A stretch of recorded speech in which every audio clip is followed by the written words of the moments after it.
family can join us as we talk.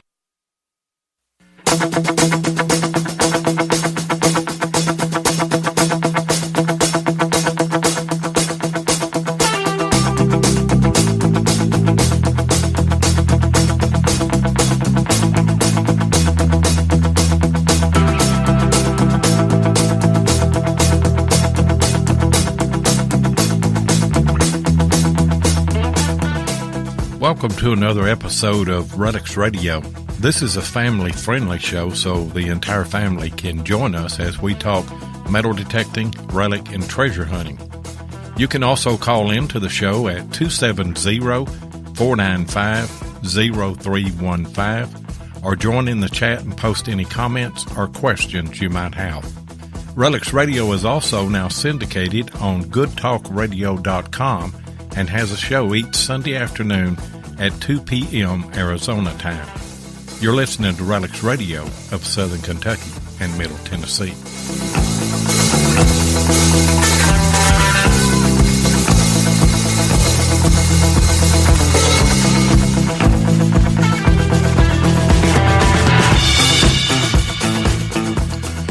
And you are listening to Relics Radio out of Southern Kentucky and Middle Tennessee. I am your host tonight, Digging with Seven.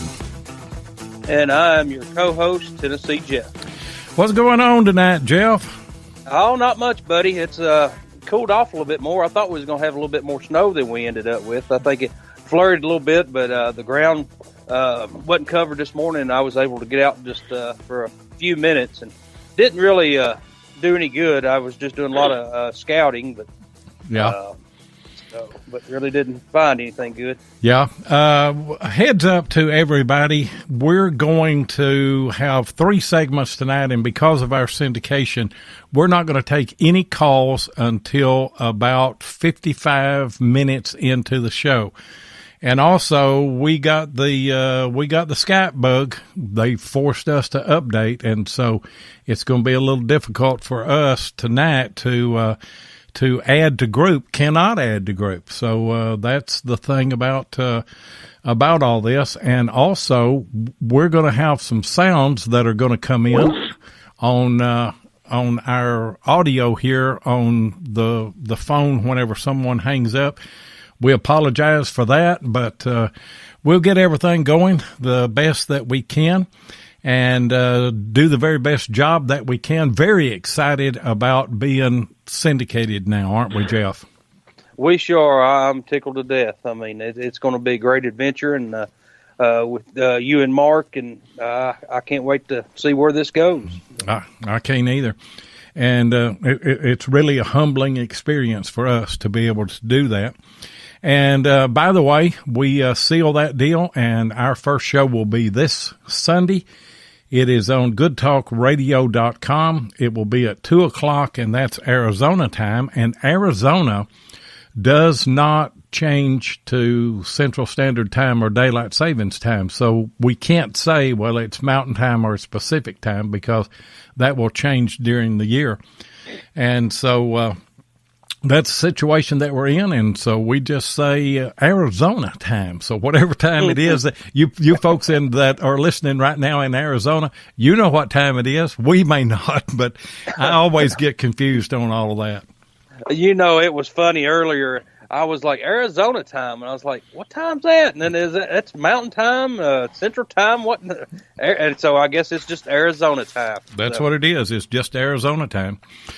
We've got a real good show lined up tonight, and very excited to have the guests that we have, and we need to get into that just as quick as we can. So we're going to bring Dan Shirey on. What's going on tonight, Dan? Well, I'm standing here in Anchorage, Alaska, and the ground is standing still, at least for the time being, so I guess that's good news. You know, one question that we got in our show prep was from Mark Hoover. Why are there so many earthquakes up there where you're at? Well, Alaska sits on the Ring of Fire, so we have a lot of volcanoes, but we have a lot of active plates underneath Alaska too. And then if you realize that the size of Alaska is 1/3 the size of the entire United States, we have a lot of territory that has the ability to move. So I think that's probably some of the things that. And it's just the Pacific Rim type thing, like Japan and the different things that happen there. So that's a big part of what happens to us. Yeah. And, they've said for years that California is eventually going to fall off into the ocean. I've heard that, and they've got the fault lines that would, support that, or lack of support, I guess. But so far, it seems to be intact. So we'll see. Yeah, well, that was a question that he had, and another question was, what is the coldest temperature that you've ever experienced in the time that you've been there in Alaska? I was up on the north slope of Alaska, which is the high Arctic where my whaling ships and stuff are at, but I was over in Prudhoe Bay where all the oil comes from.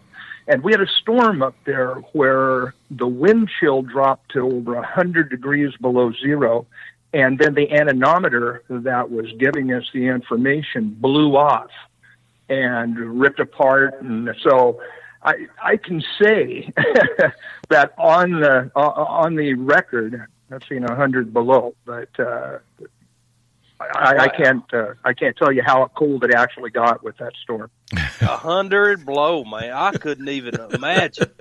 I mean, when it gets 30 degrees, and it's too cold for me. But yeah, man, I know, Jeff, but you're a Tennessee boy. I mean, I've been down there. That's pretty country. Yeah, we don't get wet winter like everybody else does up north. So knowing our ground doesn't freeze. Now it has in the past, but normally it doesn't, does it, Jeff? It doesn't. I think last year it froze for about a week, and then it come a good rain and everything thawed out. So I mean, it was we was back to hunting. One of the really interesting things up here since this November 30th earthquake has been that it cleaved the earth. We have a lot of fissures, a lot of cracks in the ground. And my friends that are metal detector folks and stuff like that have actually been kind of scurrying through these. Some of these cracks can't see the bottom up. I mean, it's substantial. The problem I see with that is that we're having, I think we've had over 9,000 aftershocks since November. And so if you're down in that, fissure and it decides to have an aftershock and close again, then that could kind of ruin your day. Oh yeah, I'm sure. Well, I would just leave them cracks alone. There's no way. Now, my luck, I'd see a big gold nugget. Think about what might be down there. Well, yeah. That's what I can just see, that big gold nugget now, just right in the hand, like Indiana Jones. He was reaching, and then it fell down in the big crack. So that'd be me. Exactly. So I mean, it's that old double-edged sword. Hey, give us a little bit of background on yourself, Dan. What got you into the whole idea of treasure hunting? Well, 1970, I joined the United States Coast Guard. There was this little dust-up going on in Southeast Asia, and I had a choice of either being a helicopter pilot over there, or I was accepted to be in the Coast Guard. And I grew up in Ketchikan, Alaska, down in Southeast when Alaska was still a territory. So my background was boating and stuff like that. And I became a motor lifeboat coxswain in the Coast Guard, and I became a diver in the Coast Guard. And so most of my diving was done for body recovery, unfortunately, and things like that. But I started working with Oregon State Police and Curry County Police down around the Brookings, Oregon, and Rogue River area. And I got into underwater forensics. I started recovering evidence for these guys that people would throw in the rivers and the ocean and stuff like that. And underwater forensics is almost identical to underwater archaeology because you have to be able to catalog, you have to be able to measure, you have to be able to have everything in situ or in place that you can take to court and show what you found, where you found it, and pretty much replace it in that location. And that's what your archaeologists do. So that was my that was what I cut my teeth on. Now, did you have to go to school for that, or did you get training through the Coast Guard, or what? Yeah, and the Coast Guard didn't have their own schools at that time, so I went to some Navy schools, and I also went through NAUI in Port Angeles, which is the National Association of Underwater Instructors, and that was where my first certification came from. So then I later became a police officer after I left the Coast Guard, and I became an instructor and would teach underwater forensics. So it, again, kept fueling my passion for finding things underwater. Man, that sounds like it sounds dangerous and fun all at one time. So, tell us a little bit about the ORCA. I mean, how is it diving in that 28-degree water when you was? Yes, you know what's so strange is that you have all these people finding insane treasures in tropical waters. And this old Viking ends up going to the northern end of the earth, as far north as you can go, and diving underneath the pack ice. There's something, I'm sure, to be said about my sanity over that. But what happened is the ORCA, the ship that I was hopefully going to find, is the largest steam whaling ship ever built. And it was built in 1882 in the Dickey shipyards down in San Francisco. And it was built as the original icebreaker. There's a 12-foot model of her on display at the Smithsonian as the only ship like it on Earth. And the ORCA was built where the whole forward section, wooden ship, and it was during this transition of sail and steam, so she was both. But the whole forward section of the ship, where the crew would normally sleep, called the forecastle, they didn't have sleeping quarters in there. Instead, they went ahead and reinforced that whole section with oak stringers, so it was fortified. And then the whole 3/4 front of the bow was sheathed in 3/4 inch iron plate. So she was built as the original icebreaker, and she was built for nothing but Arctic whaling. She never went anywhere else to look for whales. Man, that was a huge ship in 1882 to be building, especially to go up in the Arctic. So it was. Go ahead. Well, you're absolutely correct, and there was actually a fleet of them that was built. But what this bespeaks of is how incredibly important the bowhead whale oil and the baleen that comes from the whale's mouth was to industrial efforts, that they would actually build a fleet for nothing but the bowhead whale in the high Arctic of Alaska. Man, so you can pretty much just look like an oil tanker now. That was the oil tanker in 1882. Absolutely, it definitely was. And if you use that same analogy, it was the oil of the era. And then the baleen, because it's so pliable and it's stringy, it became the plastics of the era and was used for incredible things. They made billiard pockets out of it. They made stays for corsets. Baleen was a huge commodity as well. Yeah, and in my research, I'd seen the ship was 628 tons and had a 280 horsepower steam engine, and that's pretty good for the day. Real good for the day. Oh, it was incredible for the day, and it had this big 12-foot prop, but it was on a pulley system where you could actually pull the prop off of the hub, bring it internal to the ship, drop a dagger board down, and if you wanted to sail, then there was no drag for the hole that the prop would have had in the stern of the boat. So a ton of different things, innovative things for this vessel.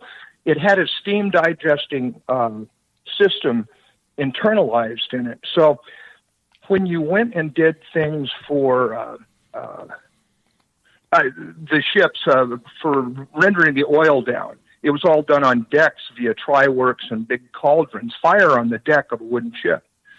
And the ORCA had an internalized steam digesting system that actually allowed it to take the blubber down without any of that other stuff. And it would go directly into holding tanks.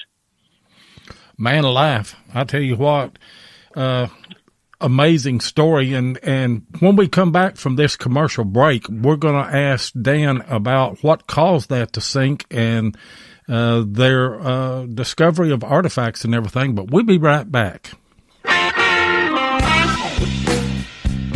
Hey, Seven, we's looking good in our new Redux Radio t-shirts. Yeah, Ken and Mark Guthrie of DetectiveTees.com done brung them to us. Yep. And they makes other shirts, too. Yeah, boy. DetectiveTees.com can handle tees for your club, hunt, or any other promotion folks may have. They even got the Wide Pride shirts. Yeah, them boys does the manatee crawl. Yeah, scooting on their bellies. That's what I said. The manatee crawl. Looks like slugs eating jelly. So whether you hunt horizontal or vertical, tell the folks where they need to go, TJ. www.detectivetees.com.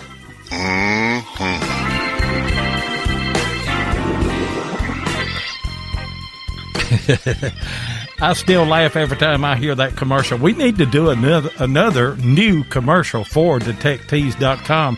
I just can't come in with any inspiration right now to top that. That's still the top on my list of any commercial that we do. And I can just imagine the people that listen to the syndicated show whenever they hear that. Of course, we are what, Jeff? 2.5 rednecks with what? A metal detector. And then, I mean, it's going to be real hard to beat that commercial, but yeah, we've got to come up with something. And then, of course, we'll have Mark in there this time. Yeah. That's a good idea. Have all three of us in there doing something other. We just need to get together and brainstorm. Hey guys, we're going to have a giveaway later in the show. It will probably be around the top of the hour.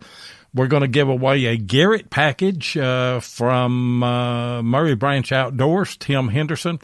And Detectives is going to throw in a long sleeve sweatshirt with that. So thanks to all those guys. And by the way, if you need if you got any shirt needs, say your kids on a basketball team right now, all the parents need to have shirts that support that basketball team. Get a hold of Ken and Mark Guthrie at Detectives. They will make your shirts for you.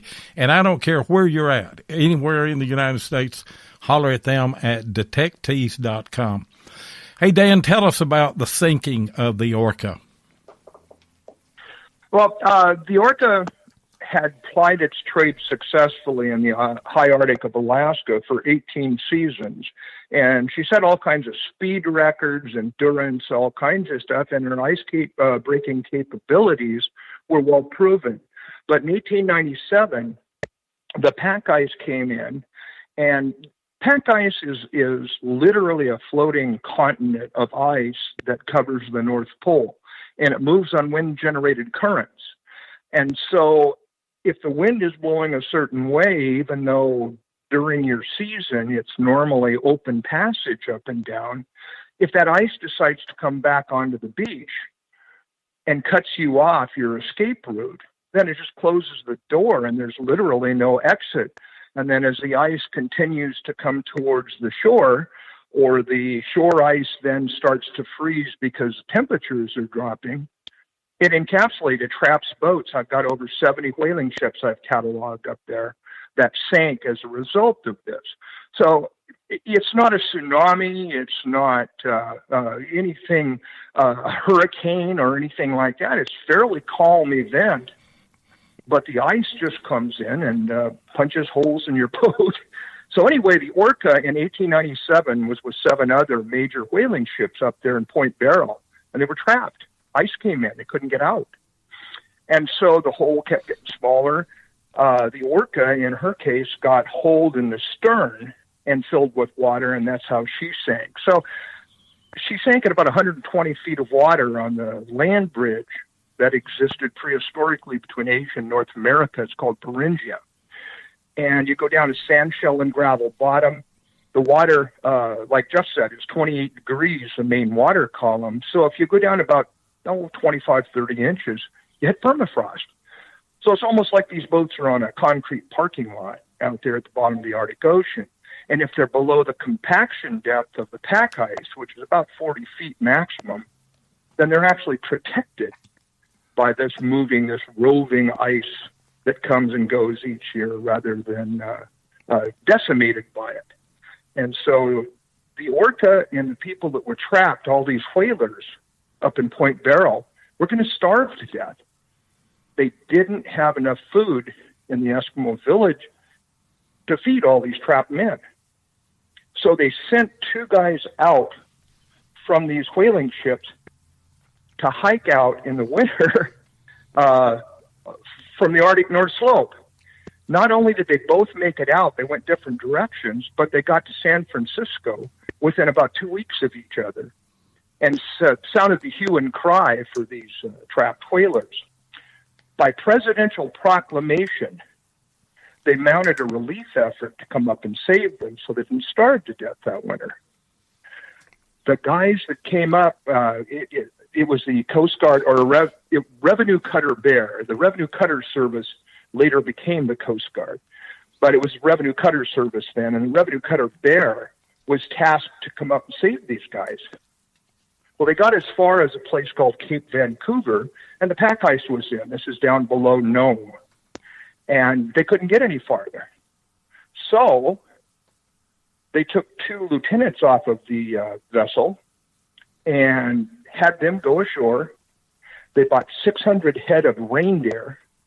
They hired some Laplanders that were in the area, and by dog sled, they drove 600 head of reindeer 1,600 miles across the Arctic in the dead of winter in 1897 to feed the trapped whalers in Point Barrow.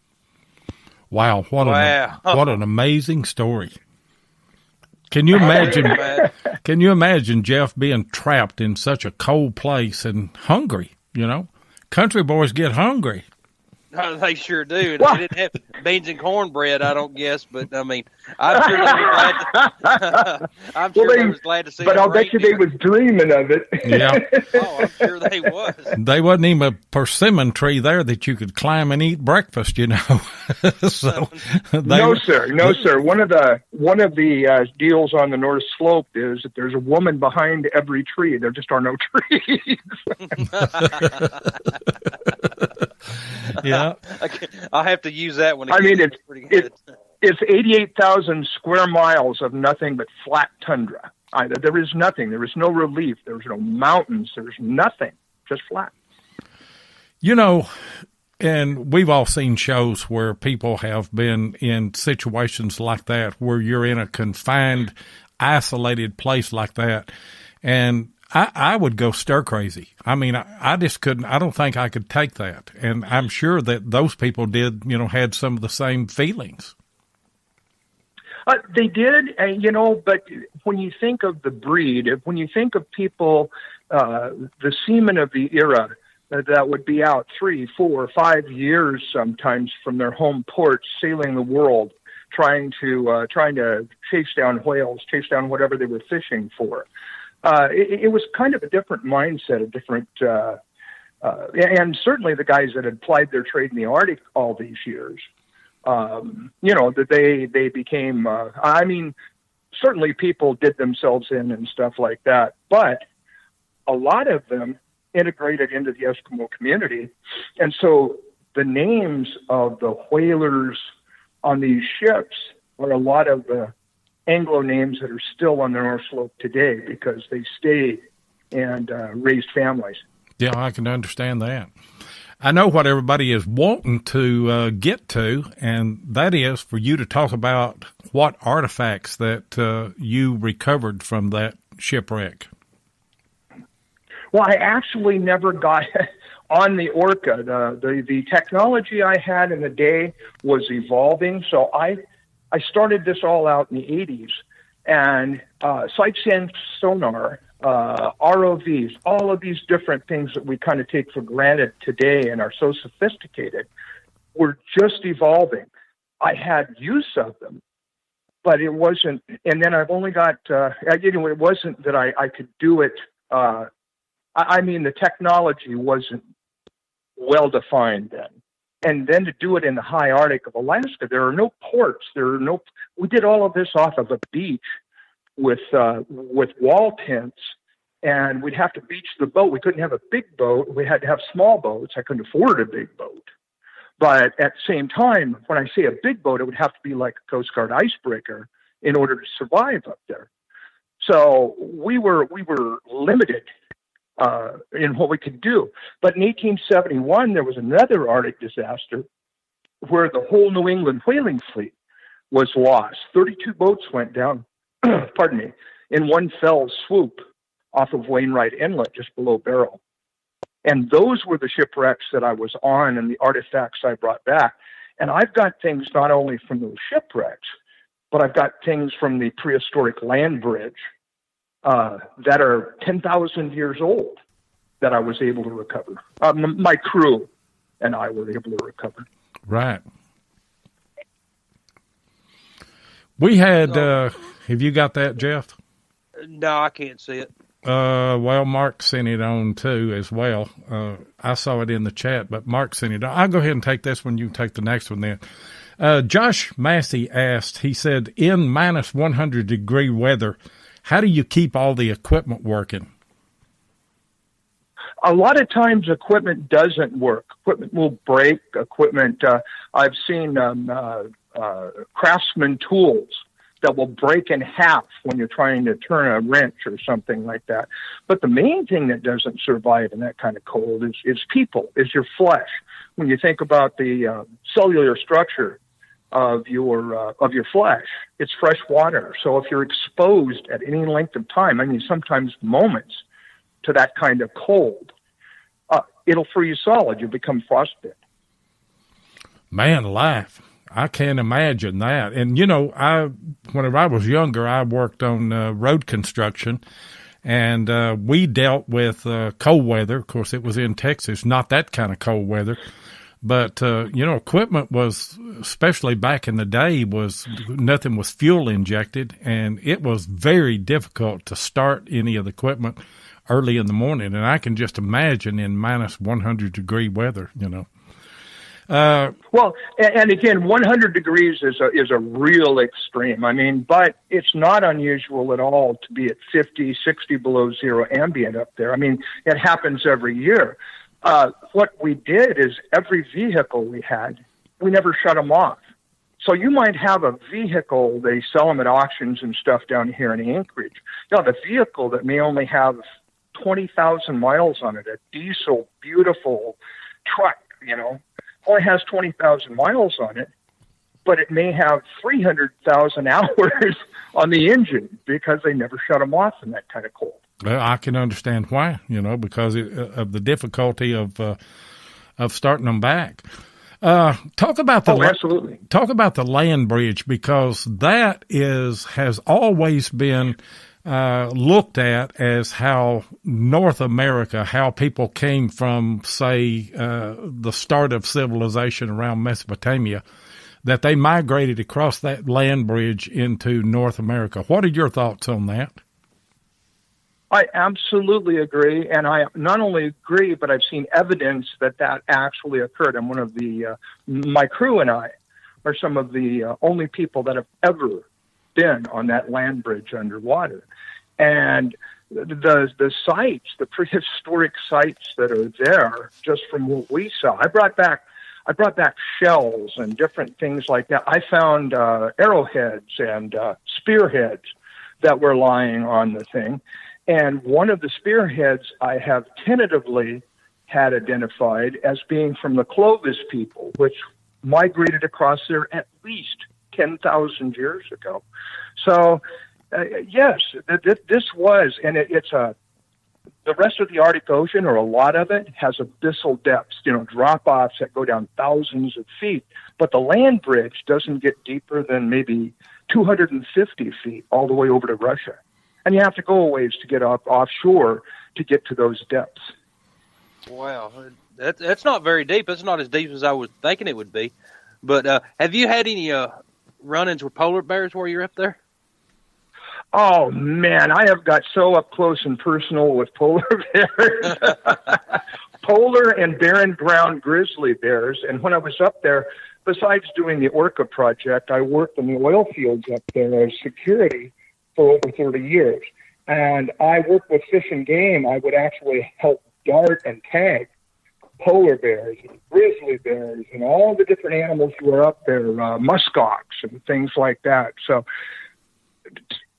it's an environment that is absolutely unbelievable and really nothing you can try to wrap your head around unless you've actually been there, simply because there's nothing in your experience that you can compare it to. And all right, after this, well, go ahead, Seth. And whenever you're talking about polar bears or grizzly bears, everything they see is something to eat. Hey, guys, we'll be back right after this commercial. If your passion is metal detecting, then you know how much your success is based on the equipment you use. Let my buddy Tim Henderson of Murray Branch Outdoors in Murfreesboro, Tennessee, help you with that. Tim is an authorized dealer of Mine Lab, Garrett, XP-DES, and macro detectors and supplies, and also carries many aftermarket items. Murray Branch Outdoors is not only competitive in their prices, but the service after the sale is second to none. Tim not only sells detectors, he uses them, and so he can answer any question that you might have. Murray Branch Outdoors also deals in used detectors, and he'll take your old detector in on trade when you decide to upgrade. So give Tim Henderson of Murray Branch Outdoors a call at 615-948-4611 or visit his website at www.murraybranchoutdoors.com and be sure and tell him Relics Radio sent you. And be sure and check out Murray Branch Outdoors. I redid that commercial today to include his website there. It's all one word, murraybranchoutdoors.com.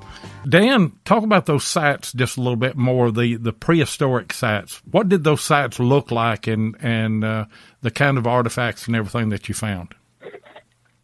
Well, it wasn't really anything overt. I mean, it wasn't like you're looking at a campfire with stones around it or something like that. They were artifacts we found lying around like you would on a beach or anything else, talking about the shells and things like that. The big difference was these things are thousands of years old, but they're not fossilized. They're not, they're shells. They're exactly like a shell you would pick up at the beach, Coney Island or something like that. It's the same way with the artifacts we brought back from the 1871 shipwrecks. You could take material, say a piece of sailcloth or something like that, after 120 years underwater, bring it back, throw it in a washing machine, and bring it back out. It would be fine. I've got artifacts that I recovered in the 80s that I've never wood and metals and things like that I've never done any kind of a preservation process on. And yet they're absolutely perfect today. You could build out of them. Man, so is that just because of the cold water it preserves them so well? That's a very good question, and it morphs into kind of how I ended up meeting guys like Randy Barnhouse and different people down on the Atocha Project, because the things that I found up here on the northern end of the world, nobody has an explanation for this almost cryogenic type of preservation of these artifacts. And it has to go to the 28-degree water column, but it also, I think, has to do with the fact that you don't have rise and fall of the tide. Virtually all the currents, or a lot of the currents up on the slope, are wind generated in the Arctic Ocean, which is moving that pack ice around and stuff like that. But there's no real boring creatures. There's no any of the things that would normally destroy woods and metals. They just don't exist there. So we were in such a unique environment. So here I was on the northernmost point in North America with these incredibly preserved shipwrecks. And I end up meeting the guys during a lecture circuit that are down in Key West on the southernmost point of North America. diving on these incredible treasure ships that are completely encapsulated with growth and with coral and totally unrecognizable to an untrained eye. I mean, when they found the main treasure pile that Randy Barnhouse talked about a couple of episodes ago, it was littered with fish hooks for 400 years. People lost their fishing gear and cursed this $500 million pile of treasure. That was the next question. How did you get from the most northern tip of North America to the southern tip on the Atocha? My dive window for the ORCA project was only about 6 weeks a year. That's all between equinoctial storms and then the pack ice moving offshore. That was the maximum I would get to be able to do any work.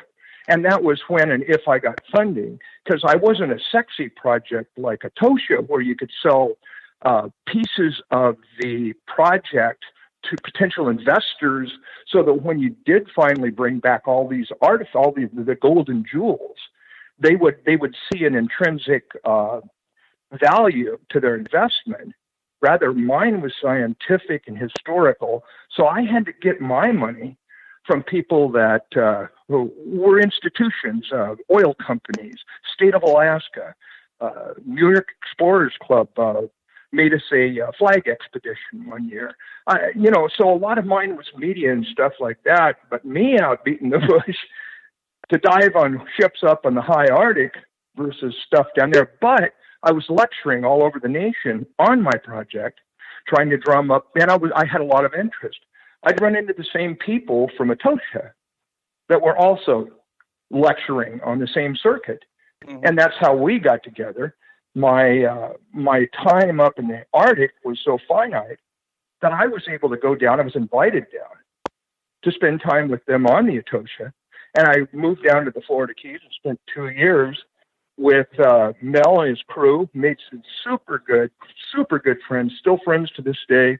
And I learned so much because I got to dive the ship, the wreck. I got to know their archaeologists. I got to know their preservators. I got to participate at a level that even their own divers probably never did, simply because it was more on a kind of a peer basis. And it was so absolutely fantastic and one of the highlights of my life. Oh, I'd say so. I mean, going from 50 feet visibility in the northern oceans to where you can see pretty good on a good day down in the southern ocean. So, I mean, I'm sure it was a lot better in between 28 degrees water and then 90 or 80 something degree water. Again, and I started, I think, the program off with this observation, but I'm not the brightest bulb, all right? And all it did was reconfirm that in my mind when I was down there in the Keys diving, as opposed to the things we did up in the high Arctic. What are some of your greatest memories on the Atocha, and did you dive on the Margarita as well? Well, I was on the site. It's an area down in the Marquesas called the Quicksands and stuff, and I was on their treasure vessel, their search vessel called the Magruder, and I went out several times with them. And they have these things, I think Randy, he did such an exquisite job when you talk to him about the Atocha and the site and how they looked for the treasure and everything like that. But they have these things called mailboxes, and they're an L-shaped cylinder that go over the vessel's engines, over the props. And instead of directing the wash of the prop backward to propel the boat, it actually does a 90-degree turn and blows the power of the prop straight down. They use an anchor system to hold the boat in place, and then they would blow all of the sand down to bedrock away, and there'd be two large holes down there. Then we'd grab our magnetometers, go over the side, and you'd use your mags to go through all of that crater, and then down through the holes that are in the bedrock. So, fascinating process. But that's one of the ways that they actually, made Atocha happen, and Margarita and stuff. And quite honestly, there's still so much treasure out there they haven't found yet. Man, so Dan, when they would take what they're called mailboxes, and then yeah, okay, when they blew down, would it just be one big hole? Did you have to worry about the surrounding sand caving in on top of you? No, you really didn't. And yes, it was. It would be the best example I could give you would be like a bomb crater, a large bomb crater, where it's a graduated incline all the way around the hole. And so there's really nothing there that's going to come down and cascade down on you and cover you up or anything like that. So it was a very, and they're still using them to this day when they're looking for treasure. I'm actually going over Monday to New Jersey to see a very good friend, Patrick Yannington. And again, another Atocha alum. But we're going to get together for a couple of weeks, and we're going to talk about a lot of the things we've done. And I don't know, just a couple old treasure guys reminiscing. Oh, yeah, I'd like to be a fly on the wall on that one. Yeah, I would too. Oh, no, you wouldn't. No, we'd probably have to kill you. Yeah, that's the way with treasure guys. Whenever they find treasure and stuff like that, they may say something that you shouldn't have heard, and then that may be the last thing that you hear too. We've got another question. Got another question that came in on the chat. It's from HD Shovel Ed. He wanted to know what your best find was, whether it's on land or sea. Can you address that? I certainly can. I found a kedge anchor. It was in Pier Bay, and so what they would do when you anchored a vessel, all of these boats, the wooden boats, were built to be beached, and then as the tide went out, it would lay either on its port or starboard side, and they could fix the caulking between the planks and stuff like that. They could do maintenance anywhere in the world. When the tide came back in, they had to have a way to work that boat back off the beach and into deeper water. So they would set anchors offshore, and they're called kedge anchors, that they could then hook up to their capstan and work the boat back off of the beach once the tide came back in. And I found one of those kedge anchors and was able to recover it from the 1871 fleet. Well, we had one more question from Denny. Was you able to buy any shares from stocks from the Atocha recovery? Negative. And when I got down there, the main pile had been found. The treasure had been pretty much dispersed, although they were still finding treasure. So I got to participate, but it was right after the main pile was found and all that kind of, and quite frankly, at that point in my life, I was putting every cent I possibly could have, including my police retirement, everything that I had, I was putting into ORCA. And so any money that I did have was not going to another project. It was going to, try to keep my dream alive. Mm-hmm. And I can see your point on the, if the ORCA had been full of gold bars and silver coins and everything, it would have been a lot more attractive to investors. But the history is well, that's just it. Yeah, the history is still.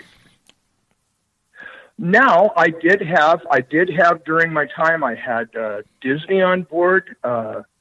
I actually gave 2 lectures at the Living Seas exhibit there in Orlando. I dove the Disney tank twice with the Disney divers. One of their divers, guy that ran the tank, became one of my people on the ORCA Project, Roger White, and spent years with me up here doing our project. Many of the Atocha divers and archaeologists and things like that are still close friends of mine, and many of them worked with me on ORCA up here, again, because the window that we had to dive on this was so finite, and it was just in the summer, So they could do whatever else they were going to do, but there was this basically 6 weeks that they could come to the high Arctic of Alaska and do something that nobody was doing. Very amazing. We've got one more commercial that we need to run, and we'll be right back.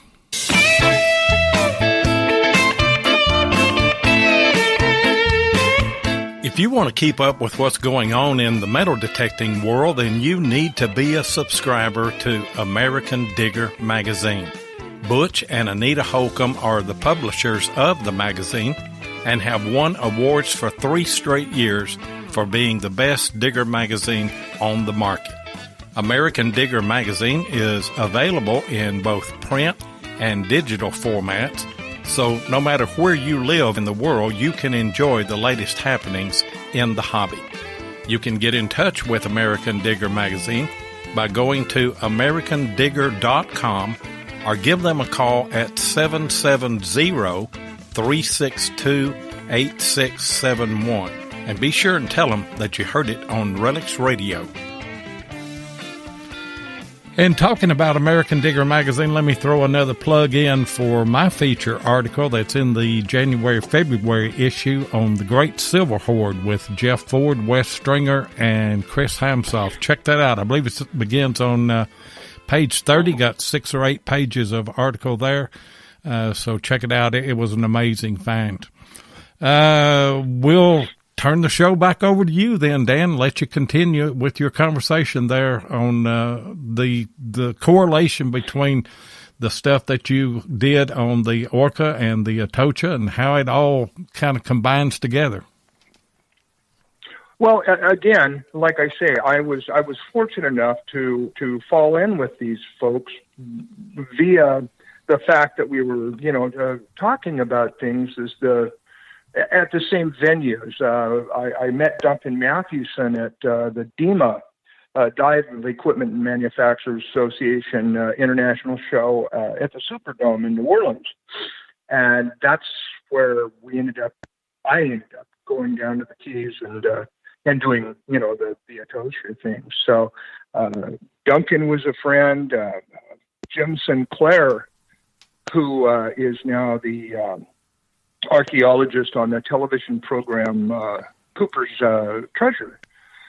Jim is a good friend, and it has been from all these years. But he's the one that walked me through the up in the second floor of Mel's facility there in Key West, where all these incredible baths, where they were using reverse electrolysis to take all of this encrusted crud of 400 years off of the silver and the different treasure that they brought back. They were reanimating things that had laid on the bottom of the ocean for 400 years.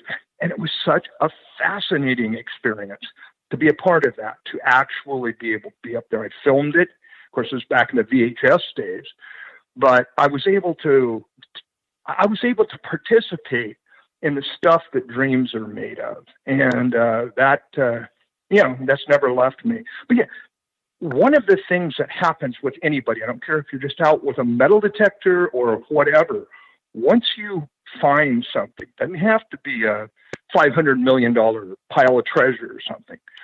But once you go out and find something that means something to you, something that someone else held 100 years ago, you get a lust, and it's that quest to find the next thing that I think drives us all. And that's right. And it is a lot of finds that I have found. And of course, I realize I'm the first person to pick that up in 100, 150 or 250 years. And of course, I look back and think, well, who was the last person to touch this? And then, like you said, then you go home and you research. If you don't know what that find is, then you research, and then that's the funnest part of relic hunting to me, is trying to figure out, doing all your research and finding out where everything goes. It is, and it's like a life's puzzle that you go out and you find something, or you believe something is there, and so you look for it. That's your grail. and you're going after it, and you put your life and your soul and your heart into that quest. And it's not so much even finding it sometimes as the quest itself, the trip to get there. And I've seen that so many times with so many of my good friends. That's right. Being out in nature and then just searching for something. And it's nothing, the feeling of doing your research on, I'm just going to say a Civil War campsite, doing your research, like one little bitty passage in a diary. And then you finally locate this Civil War site. And then, I mean, it's unreal, the feeling that you get when you do locate that from that one little bitty passage. And then, but tell us. Absolutely. No, well, I was going to just throw in the camaraderie of doing it with other people that believe as you do and have the same goals, the same quest, is also a huge part of what I think makes treasure hunters. That is right. Now tell us about the people you have met over the years, some of the great people. Of course, our real good friend Randy that we're mutual friends with now. So. Absolutely. Randy, I was just back to see him in October, and he's doing these incredible things with Mark Twain. He's the only one that's been allowed to dig at Mark Twain's boyhood home, as you know. They're in Hannibal.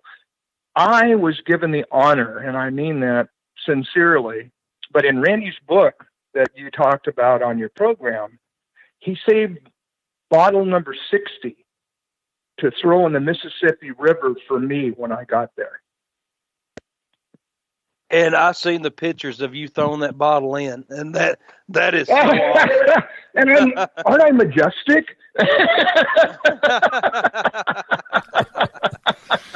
Your claim to fame right there, throwing a bottle in the Mississippi after everything that you've done, diving in minus whatever temperature. And you were saying a while ago, maybe it was minus 50. I'm not going to turn around for the difference of minus 50 or minus 100. But I'm sure that you have met a lot of really, really interesting people like Mel Fisher. Well, I did, and like when I was diving at the Living Seas exhibit there at Disney, I got to dive with a fellow named Chris Aber, and Chris was there, and we introduced ourselves and stuff like that, and I said, well, what are you doing? And he said, well, I'm here, my dad is plugging his movie. I said, really? What movie is that? It was Pete's Dragon. It was Mickey Rooney. He's Mickey Rooney's son. And he became one of my divers on the project. I'm still good friends. Mickey has passed, but I'm still good friends with Mickey's wife, Jan, and with Chris. So, I mean, those are some of the people that I bounced off of. Jimmy Buffett. I mean, there's been so many different folks. Clive Cussler, that I've had the opportunity to meet and to work with and around during Gene Cernan, Last Man That Walked on the Moon. Yeah. Very, very interesting. And you have been an absolutely phenomenal guest. And we certainly do appreciate you coming on. Want to invite all of our syndicated listeners to pick up the show again this next Sunday at 2:00 Arizona time.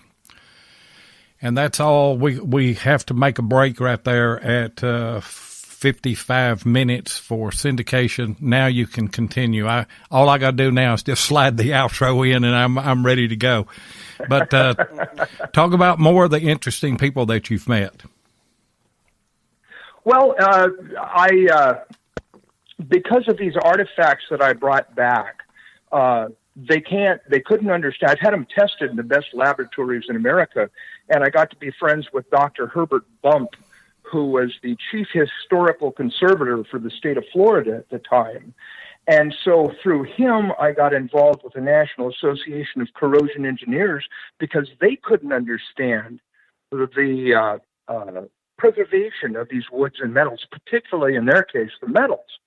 And so I was asked to give a paper at their international conference in New Orleans. And so I got with them, and So Dr. Herbert Bump and then David Johnson, who was one of his compadres, worked with Dr. Bump. We did a corrosion paper in 1989 at the International Conference in New Orleans. And not only was the paper accepted, I mean, we did a lecture. We did the paper in front of this august body. Now, understand, I'm a country boy. You know, third grade was the 4 hardest years for me. So I'm in front of these guys that have all these PhDs and all these letters behind their name. And I'm up there, you know, with David, and we're doing this. And not only was our paper accepted, but it was actually chosen as one of them they published in their international journal that year. So I got to meet people like that, folks that, you know, really were way above my pay grade. But what I was doing was sincere, and the questions I was bringing back, the things that I was showing and doing, raised more questions. So it was valuable. It just wasn't treasure valuable. Yeah. I'll tell you what I'm going to do. I'm going to try and add your buddy Randy Barnhouse in on phone right here real quick. You may hear some audio sounds and everything because we're on the new Skype. But I want to see if we can add that in and see if we can get Randy in on the conversation here. If he's I'm sure if it's Randy, we'll hear some noise, all right. I was going to say that, but I'm a better man. And I think we do have Randy on. What's going on tonight, Randy? Good evening, everyone, from beautiful downtown historic Cape Girardeau, Missouri. Nice show, guys. Man, I knew it's going great. I knew that you would want to. I knew that you would want to talk to Dan, but now you two boys behave yourself. Now I don't want to have to go in and edit a bunch of stuff out. Yeah. Hambone, are you taking care of my haunted apartment? The haunted apartment is wide open for you. I'm seeing very little traffic down that way, you know, except the ghost. You're used to those. Are my skeletons still in the window? They are in the window. Thanks, brother. They're permanent. Yeah, you guys are doing a great job. Yeah, thanks for giving me the shout. Hey, listen, did you heard, Randy, that now they've been syndicated internationally? They've picked up a whole new sponsor of this. What great news is that? These guys deserve it so much. And I'll tell you, Arizona, I don't quite get that connection, but you know, it's really cool. So, it's just based out of Arizona. I mean, it's a worldwide thing that we're syndicated with. But the good news is that the very first episode, which will be this Sunday at 2:00 Arizona time, and they don't change their time from daylight savings to standard time, will be none other than Randy Barnhouse. He will be the first show that we do. So, yes. Is that right? Well, you may be. You'll be a one-show wonder then. You know, you claim to fame. Well, I was going to say this isn't going to do much for detente. Yeah. Oh yeah, Dan. I had to beat you to the insult. I knew you were about ready to pounce up. And I was trying to be good. Randy, I was good for most of the show. No, you've been great. Well, Arizona reminds me of gold panning and all that. I've never been out that way, but you know, for us old guys, maybe crawling around the stream digging for gold would be a pretty good way to go. This stuff's getting tough, Dad. Well, see, Randy, I figured out if you get it like a little deeper water, you can just float around, and then it works fine. I need to start eating the Twinkies, and I dropped a bunch of weight. I need to build float better, so it's all good. That's win-win. Mm-hmm. Yeah, great show. Win-win. Great to hear about ORCA, Dan, and some more details that you didn't regale me with while you were here, because you left me wanting more, and I'm sure you will tonight for everyone in the audience, brother. Oh, God bless you, brother. I miss you, bud, and say hi to everybody down there. Just so you know, folks, that the time that I spent down there in Cape Girardeau with Randy and the people that were there, the people I was introduced to, they are some of the most generous, gracious folks I have ever met. And I count virtually all of them as true and good friends. Well, hey guys, he was well received. I mean, he comes into town, I'm the treasure hunting guy here. He comes in town. He steals all my thunder immediately, becomes a local. These days I'm walking down the street and people point at me and say, hey, that's the guy that knows Dan Shirey. Hey,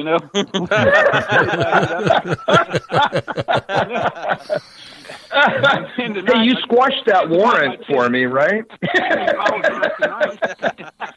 Yeah. He follows up tonight, stealing all my thunder on the radio. So, guys, I'm thunderless. I'm just sitting there thunderless. But you're big thunder, brother. You're big thunder. Well, we did want to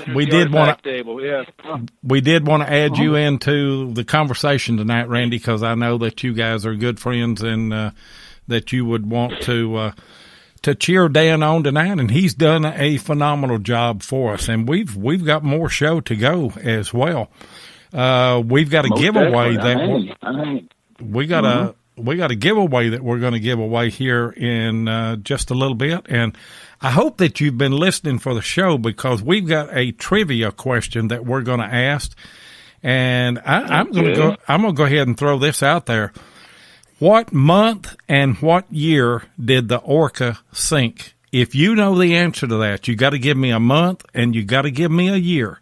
And if you know the answer to that, then you're going to win the Garrett package that was donated by Tim Henderson and Murray Branch Outdoors, and also the long sleeve sweater donated by our sponsor, Detect Tea. So you guys put that in the chat, and our vast staff, which is me and Jeff and Mark Hoover, will be watching the chat, and we'll pick up on that. But I wanted to kind of get that out there and get it going, and turn the show back over to Dan now. Yeah. Well, Dan, if we're such good friends, give me the answer here real quick. Or do you? You know what? I'm typing the answer in right now because I want to win that stuff. Thanks, Trey. We'd expect no less, Dan. I'd start Googling, but I'd probably disconnect here with this infernal machine I'm on, so it's all good. I moved into a smaller place, and I'm trying to bring no other things in the door. But, yeah, good luck to somebody winning that. I'm just going to hang with you here. Yeah. Or by now you probably want to run me off, whatever you want to do. So it's all good. I'm here. Yeah. Well, I just got my chat working 10 minutes ago. I mean, it's been terrible. 7 would type, you got that question? What question? And then, you got that question? I don't see any questions. I've got another computer that is just donated or dedicated, I guess you should say, to chat, because whoever hosts the show on Spreaker, you lose your chat real quick. We got some answers coming in, and one or two of them are real close. But yeah, they're close. Jeff Ford, 243 BC. He was pretty far off. Yeah, he was pretty far off. But while we're doing this, just go ahead and keep going there, Dan. It's your show. As far as the Orca, as far as the things that we did up there, what I'd like to say is for all of you folks that are out there and still thinking about questing, about going out and doing something phenomenal, I looked for the Orca. I didn't get on it, but I have probably the most extensive library of research that a human being can have, and I am so willing to share that with potential entrepreneurs that would like to go up and find this boat. I actually was going to raise the Orca, and it wasn't just me, but it was oil companies. It was all of these different professionals. We were going to raise the Orca. Disney helped me design a ride that we were going to put the ship down at Ship Creek. The whole Anchorage waterfront was basically going to be redeveloped around this shipwreck as the centerpiece. It was going to be in a geodesic dome with a Disney ride around it. And then IMAX worked with me, and they were going to film the recovery of the vessel and then everything, and put a IMAX theater, which this is back in the early IMAX days when it was first coming out. We were going to do all that. I've got all the schematics. I've got all the drawings. I've got a salvage abstract for bringing the boat up. I've got things that are so incredible that I don't really have a place to share. So if you're interested, please, I'm more than willing to be contacted. I have no ego as far as this goes. Well, I do. I mean, all of us do. But my point is that the boat is still so incredibly important. Think about trapped air, say in a bottle, between a cork and whatever the fluid might be. You can draw off air from that bottle, and it's pre-Hiroshima, pre-industrial revolution air. You can take that air and test it against the air quality today and make assumptions based on that data that we can't get anyplace else. There are things scientifically, historically available on the bottom of that ocean up there in the Arctic that I can lead people to. Can't dive anymore. I'm too old and decrepit. But by God, I can sure help people do it. Well, yeah. That's good. And I'm sure somebody is out there looking for a lot of information about it. And it sounds like you have the information there for them. So. Yeah. I have volumes. I literally have volumes of information on what we did out there. And the recovered artifacts have been tested, and I still have the artifacts. And there's so much that could be gleaned from this, but it's lying fallow right now, and I don't want it to die with me. And we got a winner, don't we, Jeff? We sure do. Let me go back here. Tamara Kimmel. Congratulations. Tamara Kimmel, guest September 1897. And we had some, we had some guests that came in after that, but she was the first to get it. And so, Tamara, if you will message us, best way to do that is message us on Relics Radio Facebook group page and send us your address and everything, and then I will get a hold of Tim Henderson, and I'll get a hold of Ken and Mark Guthrie, and we'll get that stuff sent out to you. We'll find you somewhere, and you'll get your stuff. But appreciate everybody participating in the contest there. Hey, Dan. And congratulations, dear. Yeah. You were talking about making that offer to anybody that wanted to pick up your quest to do that.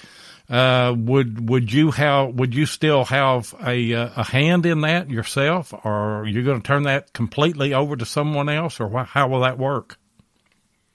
I would love to have a hand in it. I'm an incredibly good mentor, and I'm still semi-lucid. So I believe I could be a help rather than a hindrance. I'm getting back. I'm selling my house in Anchorage. I'm going to be looking for a place in the lower 48 so that I can be more. But I'm getting back kind of to my treasure roots. I'm getting back, just like I said, I'm going over to see Patrick in New Jersey. I'm going to go down to the Florida Keys, see a lot of my pals down there and stuff like that. I want to get back because a lot of folks that I know are still treasure diving. They're still doing, or they're mentoring people to do that. And that's what I would like to do. I would love to be able to do that. But again, my whole thing is if somebody, I just don't want the idea of ORCA to die with me. It's too important, and it's too unique. It's got to be finished. Much like I am. Yeah. Have you considered writing books with your research and everything? I am actually in the process, and I've had a lot of my friends and stuff ask me this. I've lived a rather fabled life, and there isn't enough hours to go through a lot of the stuff that's happened. But yes, I need, but I have to have a place to light. I need to get shed of my Alaska things right now, my house and stuff like that. I need to have a place I can fetch up and then be able to write, just be able to sit and dedicate time to writing about what I've done, where I've been, and who I've known. Yeah. And I have a story to tell. Yeah. Yeah, Dan, with all the wealth of knowledge you have, we would hate for it to be gone forever. So, I mean, a book. Well, as would I, because, again, this isn't something that belongs to me. It's just something I've learned. And when you learn something, you like to pass that information, that learning, that particularly with what we do, with this treasure, with this questing gene that some of us have. We don't want that flash to die when we die. It's probably as close as we'll ever get to immortality, is to pass on what we know. And, our interest in this, a lot of people I know, it's all about the relics. You want to find that, and a lot of people buy metal detectors and they think that they're going to get rich. Or a lot of people take up diving, they think they're going to get rich. And some people do. Mel Fisher is was a good example of that as well, that you can get rich doing this. But to me, it's opening up and telling the story of the history behind those things is way more important, really, than what you find. They're just pieces to a larger puzzle. Do you agree? I totally agree. And that was what I was saying earlier. It is about the quest. It is about the knowledge, and it is about the sharing of the knowledge to allow other people to dream, to one of the really neat things I learned about Disney, and I have some really good Disney friends and stuff like that still, the Imagineering, the ability to imagine something, but then to share it. Because really a concept is nothing unless it's shared. That's true. I mean, to share it with the people around the region where those things happen. But, with a situation like that, share it with the world, because those historic things have just been laying at the bottom of the ocean under that ice for just years and years, and history just waiting to be told again, It is. It's begging. It's begging to reveal its secrets, but it can't do it on its own. It can't resurrect itself. It's going to take someone with some pretty good spunk, and with the will, the determination, the drive to go out there and do it. Yeah, I agree with that 100%. I've got a question, and I don't want to open a can of worms here and get into, especially to get the chat into a heated conversation or anything. But I think that Sure. You are a good candidate for me to ask this question, because you've worked as a treasure hunter, a detectorist, if you will, and you've also worked as an archaeologist. How can both of those groups come together and assist and work with one another to a better degree than what we are now? That is an absolutely wonderful question. And when I was doing the things I did with ORCA, I was completely on board with the state of Alaska. Twice, the state of Alaska, the state legislature funded me to go out and look for these boats. I was on a basis with 4 governors of Alaska here. It can be done, or it could be done. Let me put it that way. It could be done back in my era. And actually, back in Mel's era, and then you get into people like Patrick Ennington and stuff like that, where once Mel found all that treasure and brought it back, once they did the due diligence, the work, all of the lost children, I mean, the things that happened, but he kept the quest going until he found it, brought it back, and then the state of Florida came in and seized it. And so for 7 more years, they fought this in court. Pat Yannington was one of the men that helped keep the state of Florida from claiming that treasure, but it still takes this incredible toll on people. To try to do it today and our international, the way the international laws and stuff like that, it's forcing even good archaeologists, people that are into doing everything right, having all the permits in place in front and stuff like that. And I know this from a personal aspect of a friend of mine that this happened to recently. It almost forces you to become a pirate. And if you become a pirate, then whatever you are going to recover, that portion of history is lost to everybody else. And I don't know what the answer is. I think it's to get better people in positions of power. Eventually you will get caught, and what does it do? It gives a black eye to the rest of us once again. I agree. I'm not advocating. I'm saying, though, you asked me a good question. I'm giving you the best answer I can. It forces you. It's pushing you in that direction. I don't have a treasure. I mean, the boats I was looking for, their treasures in the history, in the scientific information, things like that.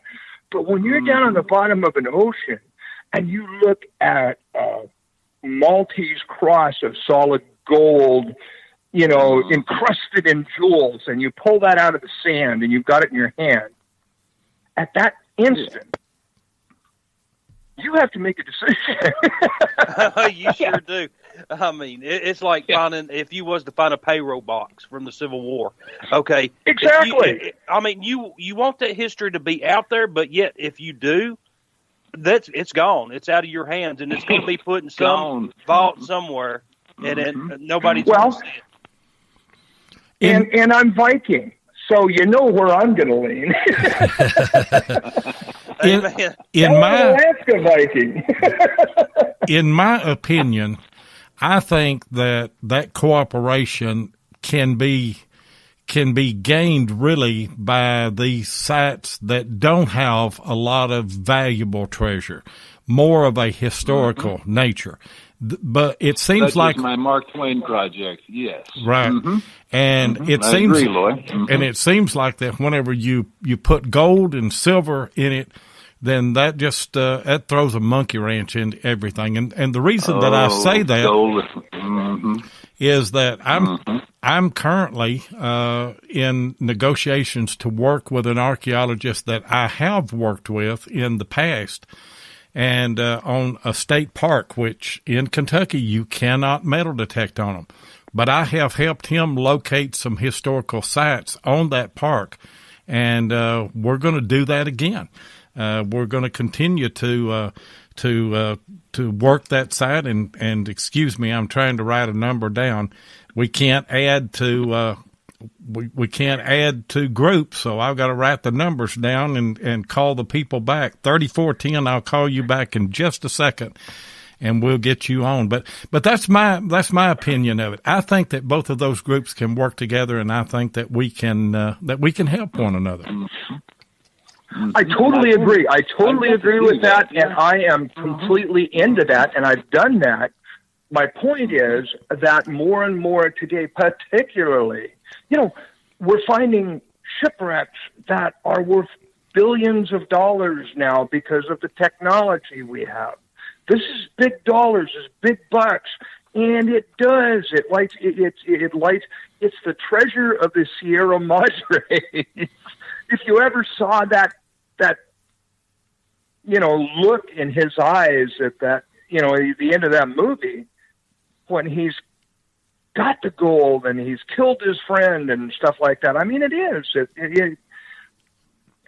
I just wish I had a better answer, but for all the years I've been a policeman and different things I've done in this world and stuff like that, human nature just can be an interesting thing at times. Yeah. Let me jump in here just a minute. Somebody was trying to call in. 3410 are the last four numbers.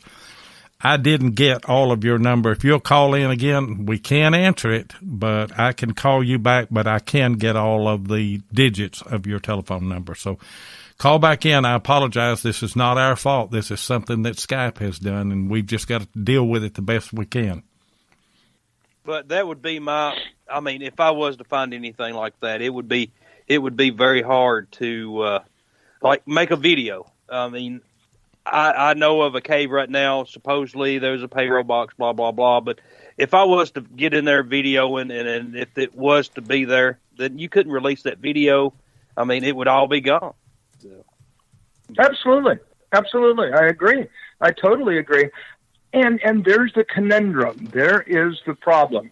And it comes down not only to human nature, but it comes down to this society that we have today where everything is instant. We have a phone in our hand that is more sophisticated than what Gene Cernan used to land on the moon in. And we can do things with this that's instant. So it changes the dynamics of everything we do. I don't know. I mean, it's not the world I grew up in. Yeah, I'm sure it's not. It's not. I mean, it's not the world I grew up in. So, and what do you think about it, Randy? Well, you know, you guys are talking about this wide chasm between archaeologists and treasure hunters, and you know, anyone that does go out and do piracy, and I know, Dan, you weren't advocating that a while ago. The point I was going to make. No, not at all. Not at all, Randy. You know me better than that. I know. It gives the rest of us, you know, a black eye and all that. So, for example, with the Mark Twain Boyhood Home Project I'm doing, that started off to be, hey, would you like to come metal detect and look for, you know, coins or whatever might be left from Mark Twain? I went up there a few times, and it's standard, you know, good practice. Hold on a minute, Laura Lee. We've got you on the line, but they're talking. Okay, go ahead. No worries. Hi, Captain Lou. Hi, Captain Lala. Good to see you. But, you know, then I did that for a couple seasons, you know, pulling out, you know, a couple of random coins here and there and washers and scraps of metal and a couple of neat little trinkets and all that. And then when I hit the refuse pile, I was like, this game has changed, you know. First of all, will they let me proceed? And second, if I do, I need to do sound archaeology.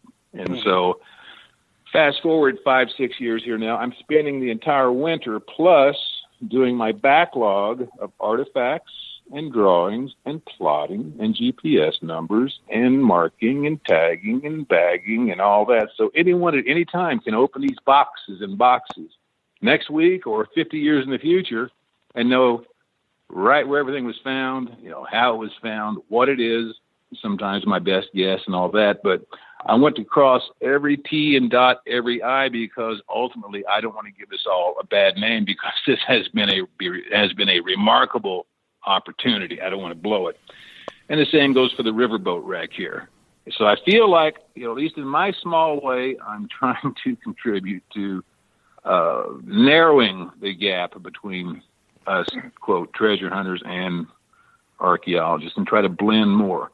And yes, sometimes there are events where metal detectorists are being asked by archaeologists to come survey, for example, Civil War sites, battlefields, places like Dan mentioned and all that. So it is narrowing some, but every incident where someone screws up and rapes a site, yep, you know, take it by force. But people like you and there goes the wedge. Yeah, and people like you and the way that you're doing it is giving us an inroad to get in on that. And you're probably going to have to drop your call, Randy, so I can get Laura Lee in here. But we certainly do appreciate you calling in and talking with Dan tonight. And you guys can catch up after the show, I guess. Well, I appreciate you, brother. the call, and good luck with the Arizona project. It's a great place to be. Okay. You know? Okay. Good time for y'all. Congratulations. Okay. All right. See you, Randy. Right. Thank you very much. Appreciate it. Good night, everybody. Laura Lee, the floor is now yours. Hi there. What's going on? Well, I'll tell you what. I'm down here in the Florida Keys. And first of all, I'd love to say how much I respect these two guys, Randy Barnhouse and Dan Shirey.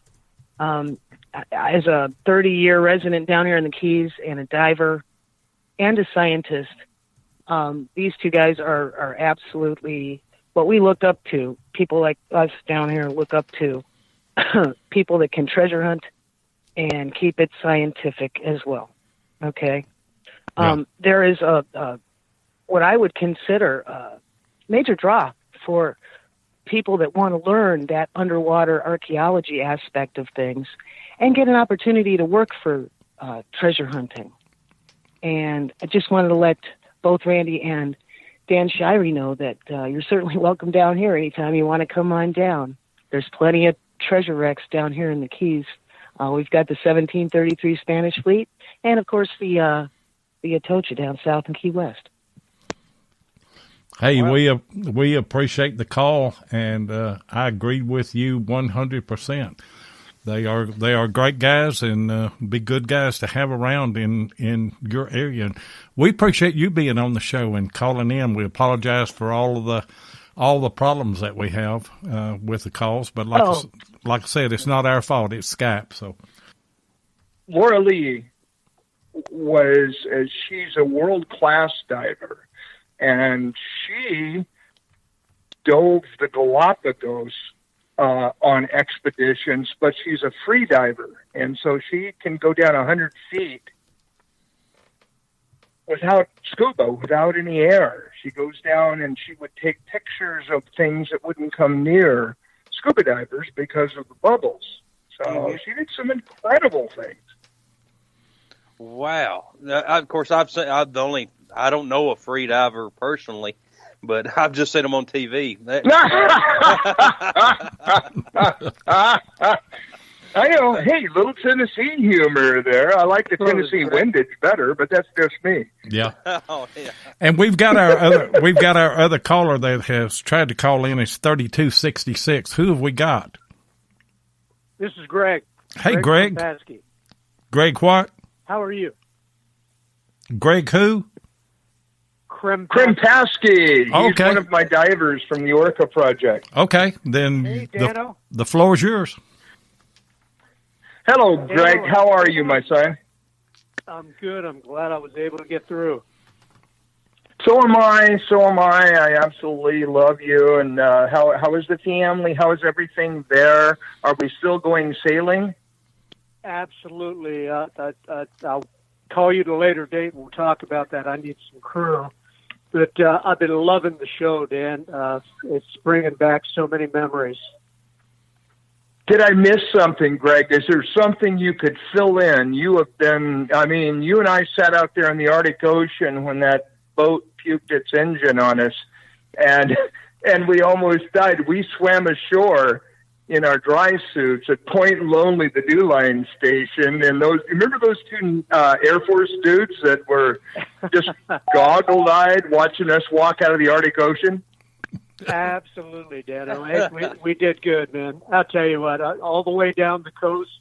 Hey, Dan, you've been a wonderful, wonderful guest, and guys, we again apologize for all of this mess that Skype had dumped in our lap right before showtime. So it's not our fault, but you can rest assured that I will be on the phone tomorrow again to the engineers of Skype, which I have been since August of this last year, trying to tell them that they're going to put us out of business in using Skype if they don't quit this, because I can get Dan on my cell phone and run it through the board here and get Jeff in on another cell phone. So I don't need them, we can do without them. But and I like that part. That we don't need you, so you need us. We're the ones. Thanks so much, fellas. I enjoyed myself tonight. I hope I didn't do anything too untoward. I hope everybody enjoyed the program. I know I certainly did. And what I said stands. I would love to see the project go forward, with or without me, but go forward nonetheless, because it's knowledge, and it's knowledge we seek, and it's history that needs to be recovered. Well, in that vein, why don't you tell everybody how they can get a hold of you? Not your phone number, you don't want to give that out, but social media or email or website or any of those things. Well, my name is Dan Shirey, Shirey, and I do that Facebook thing simply because it's put me back in touch with so many of my old chums and things like that. I do pontificate. I've got a lot of great Alaska pictures on there and stuff like that. If you do want to friend me on that medium, I don't want to say I'm kind of exclusive, but at least mention or somehow let me know that it's because of this program that we did it, because I respect and like these guys and you know what I'm saying? Sometimes you get... Yeah. You don't want to... I screen. I don't embrace. I screen. And you need to, because you'll get all of those friend requests from all those scantily clad women that want to take your fortune. They want you to sell your house so they can get it, you know. So I understand that. So no, and most of them are already in the house right now.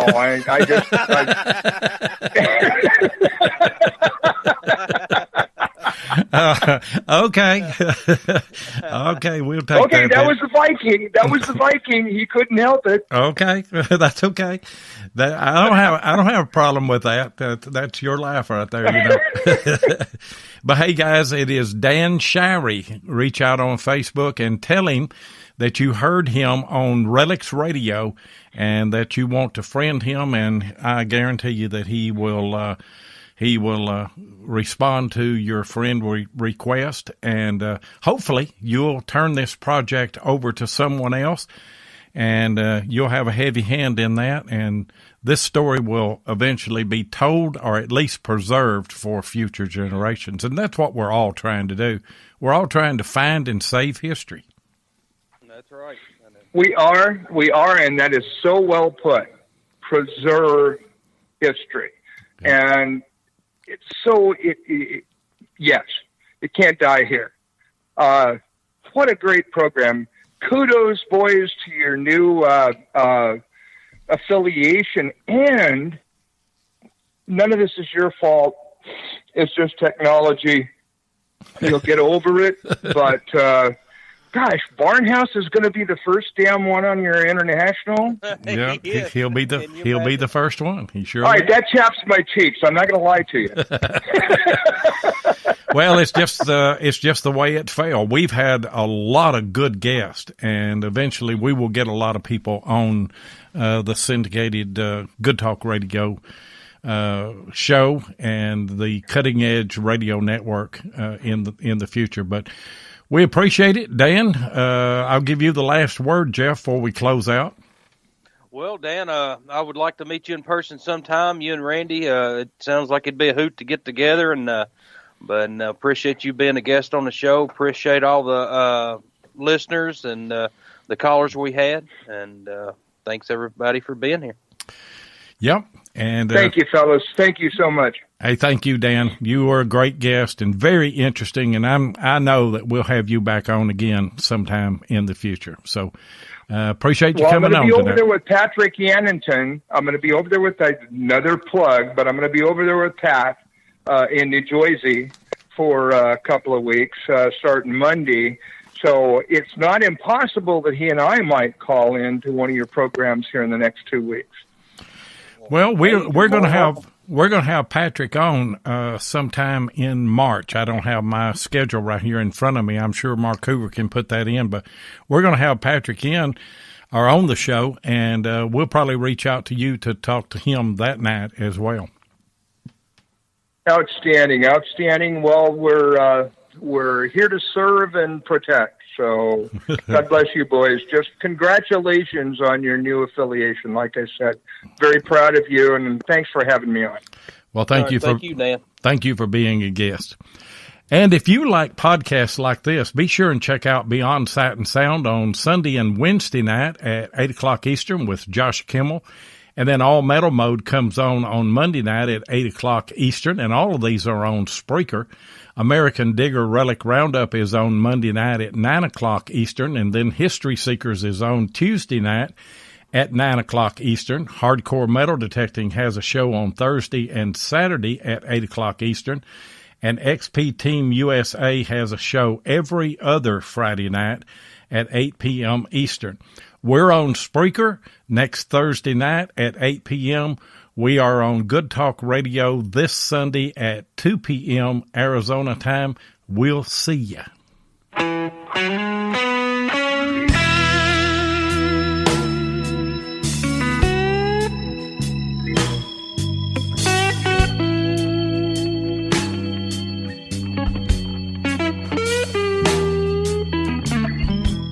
Thank you so much for joining us on Relics Radio. We really do appreciate it. Be sure and join us live each Thursday night at 7 o'clock Central Time, 8 o'clock Eastern here on Spreaker. Or you can catch the archive show at Relics Radio on Spreaker, iHeartRadio, iTunes, and many other podcast outlets. Relics Radio is also syndicated on GoodTalkRadio.com and has a show each Sunday afternoon at 2 p.m. Arizona time.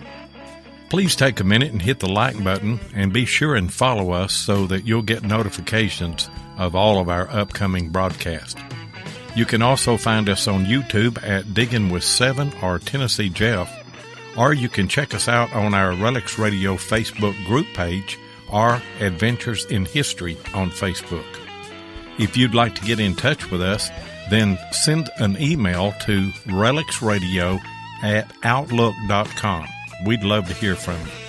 We hope you'll join us for our next episode, and until then, get out there and dig some history.